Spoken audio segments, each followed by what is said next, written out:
नमस्कार, मैं महिमा। स्वागत है आपका योग माया में। व्रत या उपवास रखना एक अच्छी बात है। ये हमारे तन और मन दोनों के लिए लाभदायक है। पर व्रत के समय हमें बहुत सुस्ती होती है, एनर्जी की कमी रहती है, कुछ करने का मन नहीं करता। तो अगर हम योग से जुड़े रहें तो एक तो जो डिटॉक्सिफाइंग प्रोसेस होता है व्रत के दौरान बॉडी का, उसमें योग बहुत हेल्प करता है। हमारे शरीर में जैसे कि सभी लोग जानते हैं कि 7 चक्र होते हैं, और अगर हम नियमित योगाभ्यास करते हैं तो धीरे धीरे से वो चक्र खुलने लगते हैं, जागृत होने लगते हैं। व्रत के समय जो एक सेल्फ कंट्रोल की ज़रूरत होती है, जो स्वाद की इंद्रियां होती हैं, योग उनमें कंट्रोल करने में भी हेल्प करता है। तो आइए आज जानेंगे, आज का हमारा टॉपिक भी यही है, योग ड्यूरिंग फास्टिंग या उपवास के दौरान योग कौन कौन से हमें योगाभ्यास करनी चाहिए जिससे हमारी बॉडी में एनर्जी भी बनी रहे, हमें थकान भी ना हो और योगाभ्यास करने से भी थकान ना हो। कई लोग सोचते हैं कि अरे अब तो फास्ट चल रहे हैं, हम कैसे योगाभ्यास करेंगे, थक जाएंगे। तो योगाभ्यास करने से कभी थकते नहीं हैं, बल्कि पूरा दिन हम एनर्जेटिक रहते हैं। तो आइए मेरे साथ सबसे पहले हम करेंगे सूक्ष्म क्रियाएं। तो आसन पर खड़े हो जाएंगे। सबसे पहले हम नेक रोटेशन करेंगे।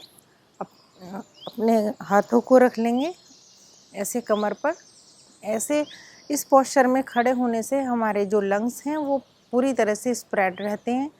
अब हम अपनी गर्दन को ले जाएंगे दाएं कंधे पर।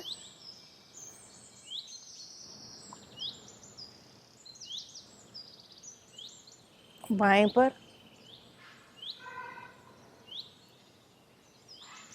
कंधों पर कान को टच करने का प्रयास करेंगे, लेकिन कंधे ऊपर नहीं उठाएंगे। इसी तरह से फिर से दाएं साइड, बाएं। यहीं से हम अपनी गर्दन को ले जाएंगे सांस भरते हुए पीछे, और वहीं से रगड़ते हुए दाईं साइड, दाएं से बाएं, बाएं से दाएं।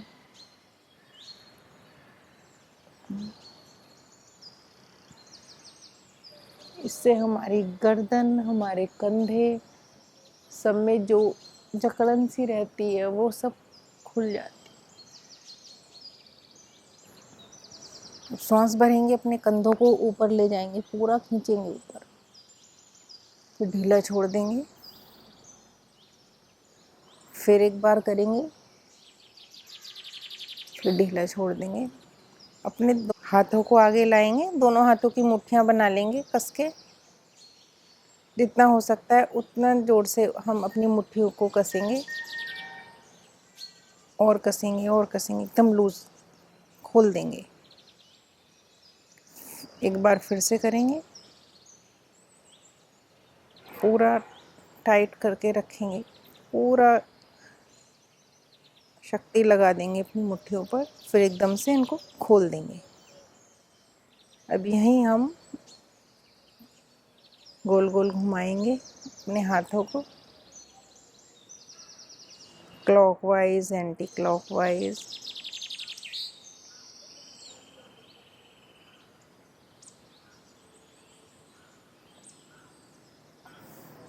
अपने दोनों हाथों को लाएंगे कंधे पर, और यहीं से ऐसे पूरा घुमाते हुए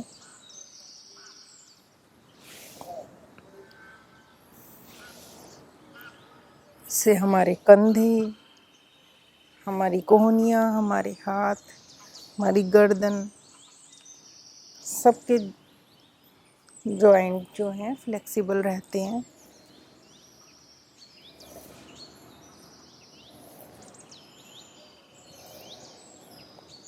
वापस अब हम दोनों हाथों को सामने लाएंगे और श्वास भरते हुए पीछे ले जाएंगे।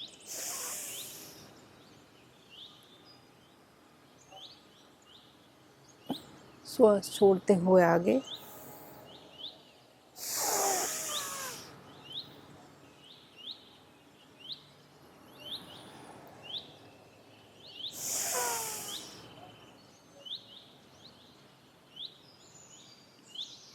वापस एक एक क्रिया और करेंगे, दोनों हाथों को आगे लाएंगे।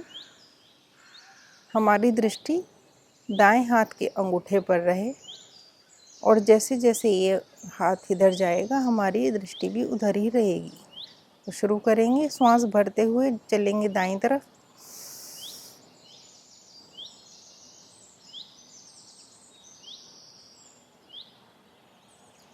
छोड़ते हुए आगे, भरते हुए फिर से बाएं तरफ,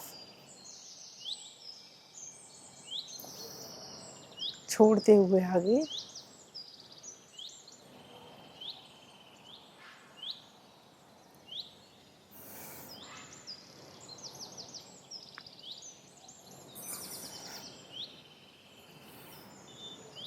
बैठ जाएंगे। तो ये तो हुई हमारी सूक्ष्म क्रियाएं। इनको हमें ज़रूर करना चाहिए किसी भी योगाभ्यास से पहले, और इन्हें करने से हमारे बॉडी में फ्लेक्सिबिलिटी आती है और हम योगाभ्यास करने के लिए, आसन करने के लिए अच्छे से रेडी हो जाते हैं। आ जाएंगे वज्रासन में, करेंगे काऊ एंड कैट पोज। दोनों हाथों को रखेंगे, घुटनों के बल आ जाएंगे, थोड़ा घुटनों को फैला लेंगे, सांस भरते हुए ऊपर, छोड़ते हुए नीचे, हमारी चिन्ह हमारे कंठ से लग जाए, बढ़ते हुए फिर से ऊपर,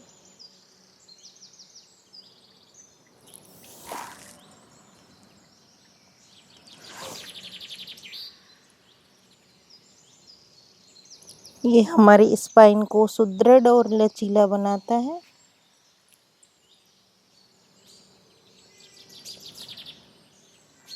आ जाएंगे आसन में, वज्रासन में वापस। अब हम करेंगे परिव्रता सुख आसन। इसके करने से जब अगर हमें थकान लग रही है फास्ट में, तो इस योगाभ्यास को करने से तुरंत ही हमें रिवाइटलाइजेशन का फीलिंग आएगी कि हमारी बॉडी एनर्जेटिक हो गई है। तो हम इस आसन का अभ्यास करेंगे, बैठ जाएंगे सुखासन में। इसका नाम ही है परिव्रता सुखासन। बैठ जाएंगे।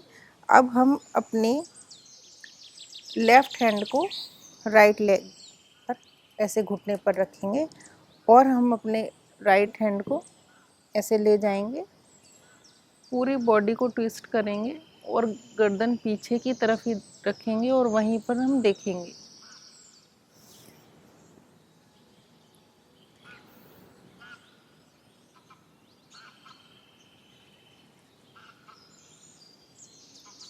वापस धीरे धीरे। अब ऐसे ही हम अपना राइट हैंड लेफ्ट घुटने पर रखेंगे और लेफ्ट हैंड को पीछे ले जाके ऐसे कमर के साइड से ले आएंगे। हमारे जितने भी पेट के इंटरनल ऑर्गन हैं वो सब अच्छे से काम करते हैं। से बॉडी ट्विस्टिंग वाले योगाभ्यास को करने के बाद आ जाएंगे। इसका 3 से 4 बार हम अभ्यास कर सकते हैं। इसके बाद हम करेंगे भारद्वाज आसन। तो इसमें भी पेट के जो ऑर्गन्स हैं उनके लिए बहुत ही अच्छा आसन है ये, और डिटॉक्सिफाइंग प्रोसेस में बेनिफिट भी मिलता है व्रत के दौरान। क्योंकि हम व्रत रखते तो इसीलिए हैं कि जिससे हमारी बॉडी भी डिटॉक्सिफाई हो जाए। एक आस्था तो होती ही है मन में, लेकिन दोनों ही काम होते हैं। वो करेंगे, दोनों पैर फैला के बैठ जाएंगे। आ जाएंगे दंडासन की स्थिति में। अब इस पैर को ऐसे रखेंगे। अगर किसी से ऐसे नहीं रखा जाता है तो यहाँ भी रख सकते हैं, और इस पैर को ऐसे मोड़ लेंगे।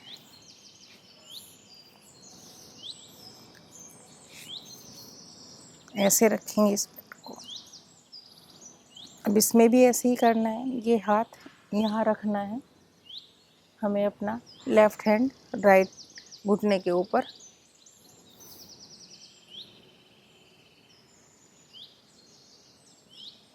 कमर एकदम सीधी, गर्दन पीछे की ओर। धीरे धीरे सांस छोड़ते हुए वापस।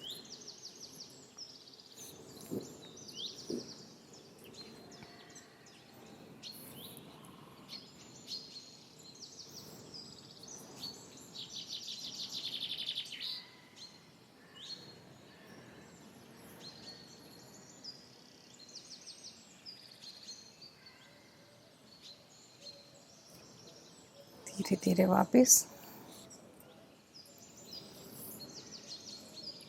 थोड़ी देर रेस्ट कर लेंगे।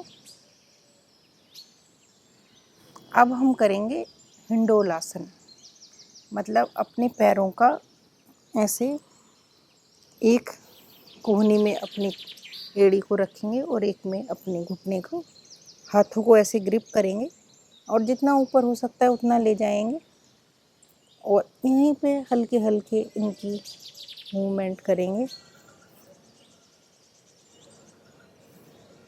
ये हमारे लोअर बॉडी पार्ट को बहुत लचीला और ऊर्जावान बनाता है।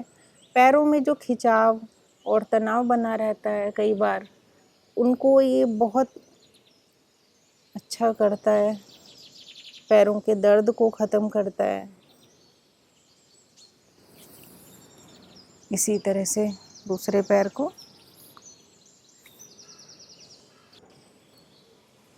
बहुत आराम आराम से, हमारे जॉइंट को भी फ्लेक्सिबल करता है।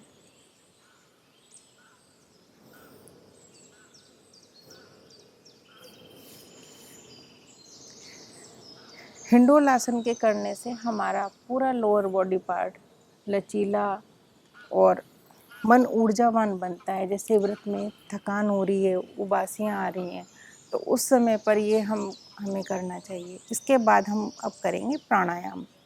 तो प्राणायाम के लिए आ जाएंगे, वज्रासन में आ जाएंगे, सुखासन में आ जाएंगे, पद्मासन में, जैसे भी हमें अच्छा लगे, आपको अच्छा लगे, उस आसन में हम बैठ जाएंगे और ज्ञान मुद्रा लगा लेंगे। करेंगे सबसे पहले आज हम शीतली प्राणायाम। जब हम फास्ट रखते हैं तो शीतली प्राणायाम के बहुत ही अभूतपूर्व, वैसे तो बहुत अच्छा प्राणायाम है, सारे ही प्राणायाम बहुत अच्छे होते हैं, लेकिन शीतली प्राणायाम ये हमारी भूख और प्यास को कंट्रोल करता है। तो सबसे पहले आज हम इसी का अभ्यास करेंगे। अपनी जीवा को बाहर निकालेंगे और हम उसको रोल कर लेंगे एक पाइप के जैसे, और उसी से हम श्वास अंदर भरेंगे पूरा, और फिर नाक के द्वारा हम बाहर निकाल देंगे। तो शुरू करते हैं। अगर किसी से अपनी जीवा गोल नहीं होती, उसका पाइप नहीं बनता है, तो कोई बात नहीं, बस आगे निकाल के श्वास भरना है और नाक से बाहर निकालना है। शुरू करते हैं, चलिए।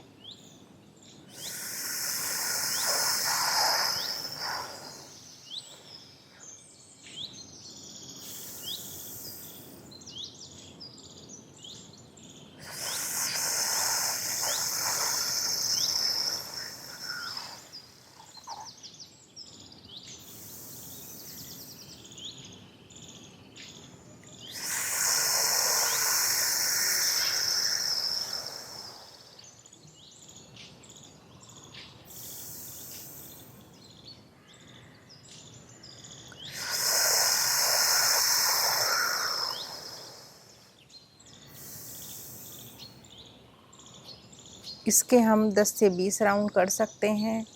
आँखों को बंद ही रखेंगे कोमलता से। इसके बाद हम करेंगे नाड़ी शोधन प्राणायाम, अनुलोम विलोम। तो अपनी दाईं नासिका को बंद कर लेंगे और बाईं से हम श्वास भरेंगे।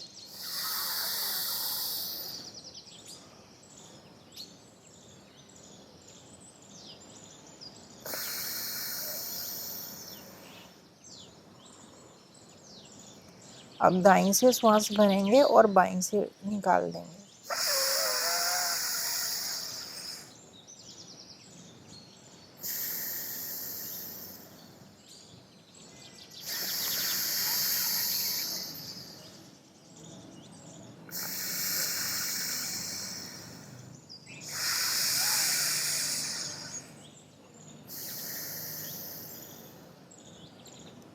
बाईं से शुरू करेंगे और बाईं पर ही हम इसको ख़त्म करेंगे।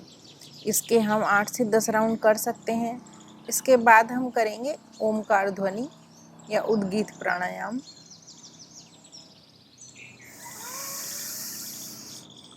ओ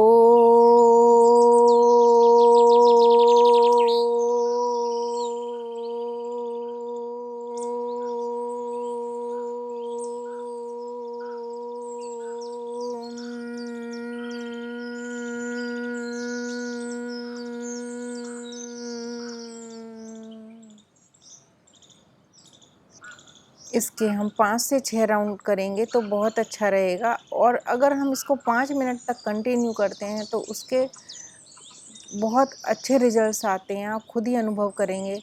तो कभी समय निकाल कर 5 मिनट ज़रूर करके देखिए उद्गीत प्राणायाम।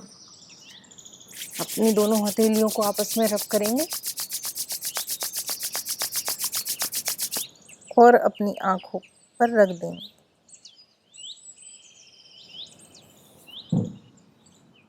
धीरे धीरे अपनी आँखों को खोलेंगे। तो ये तो आज जो योगाभ्यास किए थे उपवास के लिए, अगर हम उपवास रखते हैं तो हम इन योगाभ्यास को रखकर पूरे दिन एनर्जेटिक रह सकते हैं, अपनी भूख को कंट्रोल कर सकते हैं, अपनी बॉडी को हाइड्रेट रखें। लेकिन अगर हम पानी पी सकते हैं तो हमें बहुत पानी पीना चाहिए व्रत के दौरान। रेगुलर दिनों से 1.5 गुना 2 गुना हमें ज़्यादा पानी पीना चाहिए। नारियल पानी भी हम ले सकते हैं।